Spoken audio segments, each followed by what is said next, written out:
नमस्कार दोस्तों। एक आलसी लेकिन भोला भाला युवक था आनंद। दिन भर कोई काम नहीं करता, बस खाता ही रहता और सोता रहता। घर वालों ने कहा चलो जाओ निकलो घर से, कोई काम धाम करते नहीं, बस पड़े रहते हो। वह घर से निकलकर यूं ही भटकते हुए एक आश्रम पहुंचा। वहां उसने देखा कि एक गुरुजी उनके शिष्य कोई काम नहीं करते, बस मंदिर की पूजा करते हैं। उसने मन में सोचा कि यह बढ़िया है, कोई काम धाम नहीं, बस पूजा ही करना है। गुरुजी के पास जाकर उसने पूछा कि क्या मैं यहाँ पर रह सकता हूँ। गुरुजी बोले हाँ क्यों नहीं, लेकिन मैं कोई काम नहीं कर सकता हूँ गुरुजी। गुरुजी ने कहा कोई काम नहीं करना है, बस पूजा करनी होगी। आनंद ने कहा वो तो ठीक है, वो तो मैं कर लूँगा। अब आनंद महाराज आश्रम में रहने लगे। ना कोई काम ना कोई दाम, बस सारा दिन खाते रहो और प्रभु भक्ति में भजन गाते रहो। महीना भर हो गया, फिर एक दिन आई एकादशी। उसने रसोई में जाकर देखा, खाने की कोई तैयारी नहीं थी। उसने गुरुजी से पूछा आज खाना नहीं बनेगा क्या। गुरुजी ने कहा नहीं, आज तो एकादशी है और तुम्हारा भी उपवास है। उसने कहा नहीं, अगर हमने उपवास कर लिया तो हम कल का दिन नहीं देख पाएंगे गुरुजी। हम तो हमसे नहीं हो सकता ये उपवास, हमें तो भूख लगती है, आपने ये पहले क्यों नहीं बताया हमें। गुरुजी ने कहा ठीक है तुम ना करो उपवास, पर तुम्हारे लिए खाना भी कोई नहीं बनाएगा, तुम्हें खुद को ही बनाना होगा। अब मरता क्या न करता गया रसोई में। गुरुजी फिर आए, देखो अगर तुम खाना बना लो तो राम जी को भोग जरूर लगा लेना और नदी के उस पार जाकर रसोई बना लो। ठीक है। लकड़ी, आटा, घी, तेल और सब्जी लेकर आनंद महाराज चले गए। जैसा तैसा खाना भी बनाया। खाना लगाने के बाद याद आया कि गुरुजी ने कहा था कि राम जी को भोग लगाना है। वह भजन गाने लगा, आओ मेरे राम जी भोग लगाओ जी, प्रभु राम आइए, श्री राम आइए मेरे भोजन का भोग लगाइए। कोई ना आया तो बेचैन हो गया कि यहाँ तो भूख लग रही है और राम जी आ ही नहीं रहे। भोला इंसान जानता नहीं था कि प्रभु साक्षात तो आएंगे नहीं, पर गुरुजी की बात मानना भी जरूरी था। फिर उसने कहा कि देखो प्रभु राम जी, मैं समझ गया कि आप क्यों नहीं आ रहे हैं। मैंने रूखा सूखा बनाया है और आपको तो तरमाल खाने की आदत है, इसलिए आप नहीं आ रहे हैं। तो सुनो प्रभु, आज वहाँ भी कुछ नहीं बना है, सबकी एकादशी है, खाना हो तो यहीं पर आना पड़ेगा। श्री राम जी अपने भक्त की सरलता पर बड़े मुस्कुराए और माता सीता के साथ प्रकट हो गए।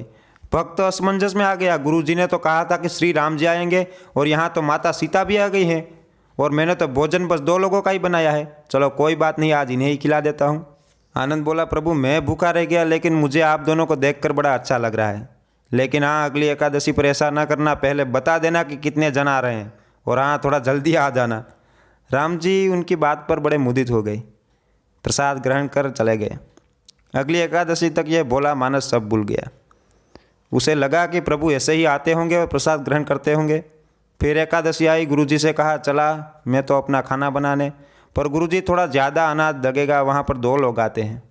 गुरुजी मुस्कुराए, भूख के मारे बावला है, ठीक है ले जा और अनाज ले जा। अब की बार उसने 3 लोगों का खाना बनाया। फिर गुहार लगाई, प्रभु राम आइए, सीताराम आइए, मेरे भोजन का भोग लगाइए। प्रभु की महिमा भी निराली है दोस्तों। भक्त के साथ कौतुक करने में उन्हें बड़ा मज़ा आता है। इस बार वे अपने भाई लक्ष्मण, भरत और शत्रुघ्न के साथ गए। भक्त को चक्कर आ गया, यह क्या हुआ, एक का भोजन बनाया तो 2 आ गई, आज 2 का खाना ज़्यादा बनाया तो पूरा खानदान आ गया। लगता है कि आज भी भूखा रहना पड़ेगा भाई। सबको भोजन लगाया और बैठे बैठे देख रहा था। अनजाने में ही सही दोस्तों उसकी एकादशी हो गई। फिर अगली एकादशी आने पर गुरुजी से कहा पहले ही, गुरुजी आपके प्रभु राम जी अकेले आते क्यों नहीं, हर बार कितने सारे लोग ले आते हैं, इस बार अनाज ज़्यादा लगेगा। गुरुजी को लगा कि ये कहीं अनाज बेच तो नहीं रहा, देखना पड़ेगा जाकर। भंडार में कहा कि इसे जितना चाहिए उतना अनाज दे दो, और छुपकर उसे देखने चले गए गुरुजी। इस बार आनंद ने सोचा खाना पहले नहीं बनाऊंगा, पता नहीं कितने लोग आ जाएं, पहले बुला लेता हूँ फिर बनाता हूँ। फिर से टेर लगाई, प्रभु राम आइए, श्री राम आइए, मेरे भोजन का भोग लगाइए। सारा राम दरबार मौजूद, और इस बार तो हनुमान जी भी साथ आए। लेकिन यह क्या, प्रसाद तो तैयार है ही नहीं। भक्त ठहरा भोला भाला, बोला प्रभु इस बार मैंने खाना नहीं बनाया। प्रभु ने पूछा अरे भाई क्यों। बोला मुझे मिलेगा तो नहीं, फिर क्या फ़ायदा बनाने का, आप ही बना लो और खुद ही खा लो। उसका मासूम जवाब सुनकर श्री राम जी मुस्कुराए। लक्ष्मण जी ने पूछा कि क्या करें प्रभु। प्रभु बोले भक्त की इच्छा है तो पूरी तो करनी पड़ेगी ना, चलो लग जाओ काम पर। लक्ष्मण जी ने लकड़ियाँ उठाई, माता सीता आटा सानने लगी। भक्त एक तरफ बैठकर देख रहा था। माता सीता रसोई बना रही तो कई ऋषि मुनि यक्ष गंधर्व प्रसाद लेने आने लगे। इधर गुरुजी ने देखा खाना तो बना नहीं और भक्त एक तरफ कोने में बैठा है। पूछा बेटा क्या बात है, खाना क्यों नहीं बनाया। शिष्य बोला अच्छा किया गुरुजी आप आ गए, देखिए कितने लोग आते हैं प्रभु के साथ। गुरुजी बोले, मुझे तो कुछ नहीं दिख रहा तुम्हारे और अनाज के सिवा। भक्त ने माथा पकड़ लिया, एक तो इतनी मेहनत करवाते हैं प्रभु, भूखा भी रखते हैं और ऊपर से गुरुजी को दिखाई भी नहीं दे रहे, ये एक और नई मुसीबत। प्रभु से कहा, आप गुरुजी को क्यों नहीं दिखाई दे रहे हैं? प्रभु बोले, मैं उनको नहीं दिख सकता। आनंद बोला, क्यों? वे तो बड़े पंडित है, ज्ञानी है, विद्वान है, उनको तो बहुत कुछ आता है, उनको क्यों नहीं दिख रहे आप? प्रभु बोले, माना कि उनको सब आता है पर वे सरल नहीं है तुम्हारी तरह, इसलिए मैं उनको नहीं दिख सकता। आनंद ने गुरुजी से कहा, गुरुजी, प्रभु कह रहे हैं कि आप सरल नहीं है, इसलिए आपको नहीं दिखाई दे रहे हैं। गुरुजी रोने लगे, वाकई में मैंने सब कुछ पाया पर सरलता नहीं पा सका तुम्हारी तरह। और प्रभु मन की सरलता से ही मिलते हैं। प्रभु प्रकट हो गए और गुरुजी को भी दर्शन दिए।